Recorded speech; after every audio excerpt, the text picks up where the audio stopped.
I guess the idea of the Son of God being born in a barn was a little too much for people to handle. But I still have one question. What about the wise men? Yeah, what about those wise men? Let's see. Well, they traveled for thousands of miles, following a star.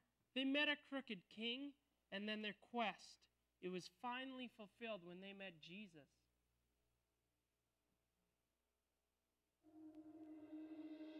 Come, let us adore him. Oh, come, let us adore him. Oh, come, let us adore him. So there we were, a bit overdressed for the occasion. Well, what were we supposed to wear? All the signs were pointing to a birth of a king. And was that not a king that we visited? Well, yeah.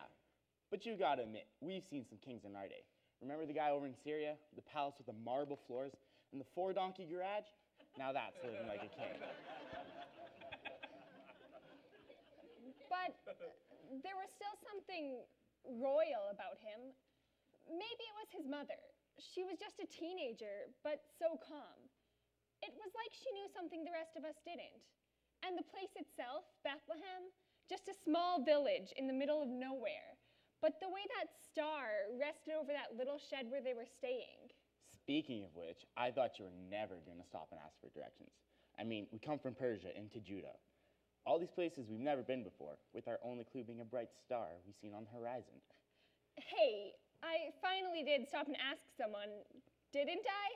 Yeah, great choice too. You asked the very person who wants to see the kid dead.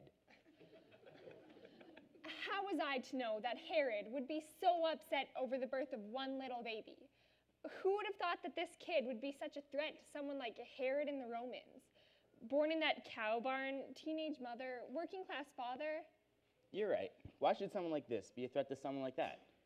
What did Herod have to fear from this little baby? We should be able to figure this out. After all, we are wise men. Yeah, they don't call us that for nothing. Why is this little tyke such a big threat to old King Herod?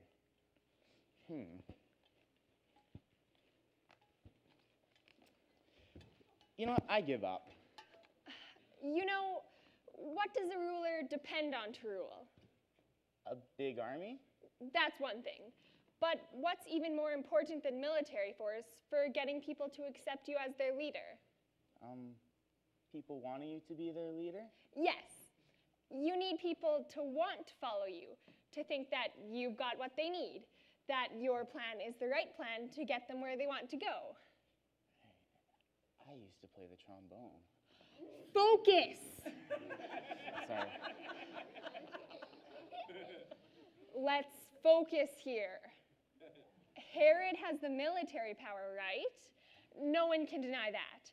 But if someone else came along with a better idea on how to get people where they want to go, they might start following this person. And all the king's horses and all the king's men are no match for a good parade. Now we're getting somewhere.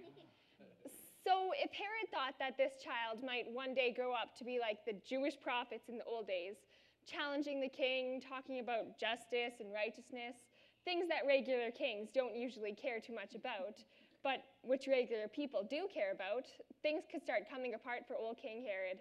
And once Humpty Dumpty has a great fall, You've got one big omelet.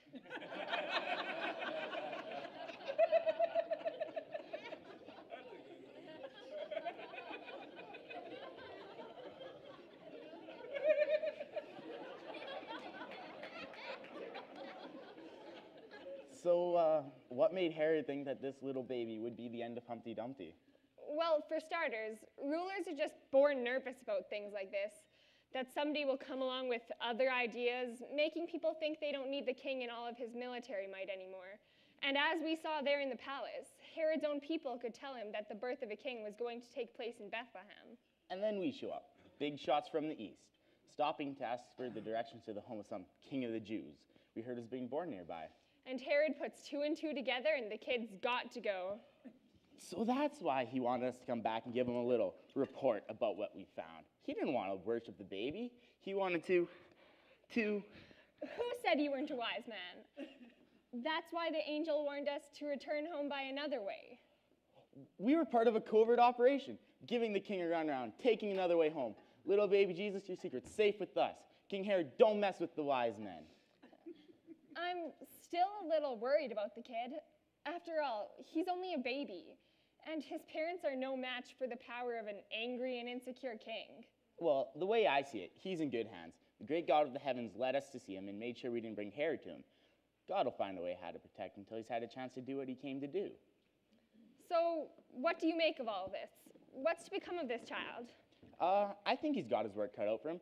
People would rather be in Herod's parade. It's the one they're used to. But we've been following leaders like that and plans like theirs for centuries. Look where it's gotten us. People soon start to see through that, won't they?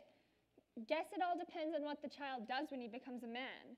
If he has the courage to speak out for a better way and lives by what he preaches, who knows what impact it might have. Of course, it would probably get him killed. But it might also get him followed. Well, fellow wise guy, that was quite a trip.